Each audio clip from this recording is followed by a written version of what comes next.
చూసారు కదా మనం ఈ రోజు పకోడీ కర్రీ వండబోతున్నాం. దీనికోసం పకోడీ అలాగే టమోటో ఉల్లిపాయలు కొంచెం ఎక్కువ కట్ చేసుకోండి.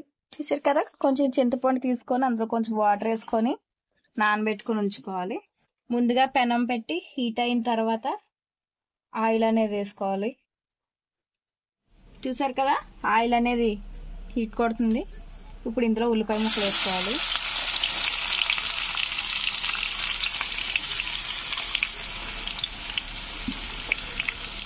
దీన్ని ఇప్పుడు బాగా ఫ్రై చేసుకుందాం.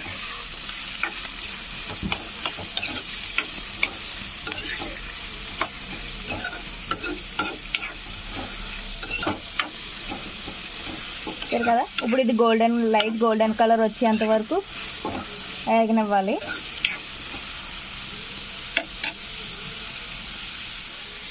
ఇందులోని కొంచెం సాల్ట్ వేస్తున్నాను. సాల్ట్ వేయడం వల్ల ఉల్లిపాయలు అనేవి త్వరగా మగ్గుతాయి. అందువల్ల ఉల్లిపాయలు వేసిన ప్రతిసారి కొంచెం సాల్ట్ వేసుకోవాలి. అప్పుడు ఉల్లిపాయ అనేది త్వరగా మగ్గడానికి ఛాన్సెస్ ఉంటాయి. ఉల్లిపాయలు అనేవి కిందన మాడకుండా ఉండడం కోసం మధ్యలో ఒకసారి ఇలా కలుపుకుంటూ ఉండాలి.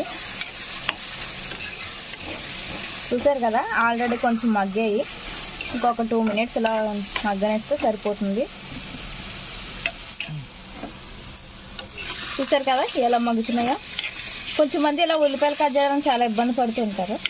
కాకపోతే ఉల్లిపాయ తొక్క తీసుకున్న తర్వాత వాటర్లో వేసి ఒక 3 minutes అనేది ఉంచితే ఉల్లిపాయ అనేది కళ్ళు మండకట్టు ఉంటుంది. ఉల్లిపాయలు కట్ చేసుకున్నట్టు అలా వాటర్లో వేసుకోవడం వల్ల కళ్ళు అనేవి మండకట్టు ఉంటాయి. అండ్ మీరు ఎన్ని ఉల్లిపాయలు అయినా సరే ఈజీగా కట్ చేసుకోగలుగుతారు. చూసారు కదా ఉల్లిపాయలు అనేవి మగ్గిపోయాయి. ఇప్పుడు ఇందులోని టమోటా ముందుగా కట్ చేసి పెట్టుకున్నాం కదా, ఇప్పుడు దీన్ని ఇందులో యాడ్ చేయాలి.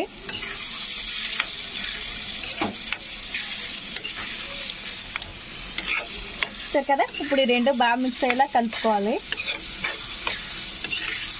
ఇప్పుడు ఇందులోకి 1.5 spoon సాల్ట్ వేసుకోవాలి.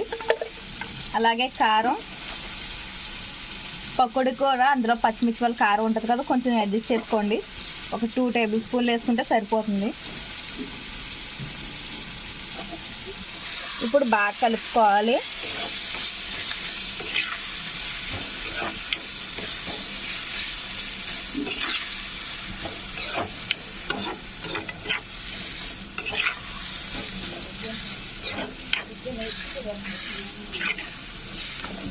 చూసారు కదా ఇలా బాగా మిక్స్ చేసుకొని గ్యాస్ అనేది లో ఫ్లేమ్లో పెట్టుకొని ఒక 2 minutes మగ్గనిద్దాం.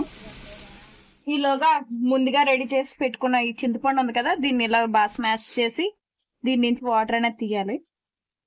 చింతపండు వేసుకోవడం వల్ల జ్యూసీగా దీని నుంచి అనేది ఇలా గుజ్జు అనేది తీసుకొని ఉంచుకోవాలి. చింతపండు జ్యూస్ వేయడం వల్ల పకోడీ అనేది మొక్కలు ఇడిపోకుండా ఎలా వేసిన పకోడీ అలా ఉంటుంది. చింతపండు జ్యూస్ వేసుకోకుండా అలా వదిలేస్తే పకోడీ అని వేసిన తర్వాత చిన్న చిన్న ముక్కల్లో విడిపోతుంది. అలా విడిపోకుండా ఉండడం కోసం ఇలా చింతపండు జ్యూస్ వేస్తారు. ఉల్లిపాయలు టమోటా అనేది బాగా మగ్గింది. ఇప్పుడు దీన్ని ఒకసారి కలుపుకున్న తర్వాత ఇందులోకి చింతపండు నీళ్ళు అనేవి వేసుకోవాలి.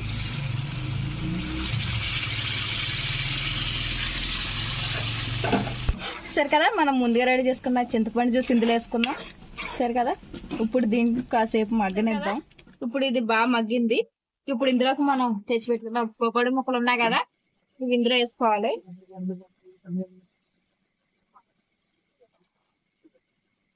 మా ఊర్లో 20 రూపాయల పకోడీ, మీకు ఎంత కావాలంటే అంత తెచ్చుకోండి. మా ఊర్లో రామాంటి అని ఒక ఆంటీ ఉంటుంది. ఆంటీ పకోడీ చాలా బాగా వేస్తుంది. అక్కడి నుంచి మేము తెచ్చుకున్నాం. చూసారు కదా ముక్కలు కూడా ఎంత పెద్ద పెద్దగా ఉన్నాయి.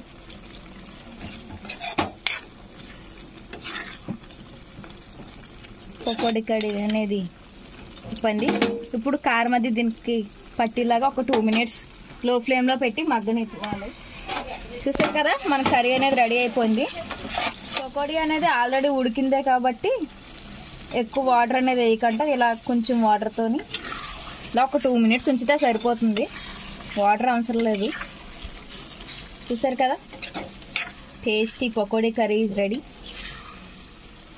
చూసారు కదా ఇది ఇప్పుడు ఆ వేడి వేడి అన్నంలో వేసుకొని ఈ ముక్కలు లంచుకొని తింటా ఉంటుంది ఫ్రెండ్స్, సూపర్ ఉంటుంది.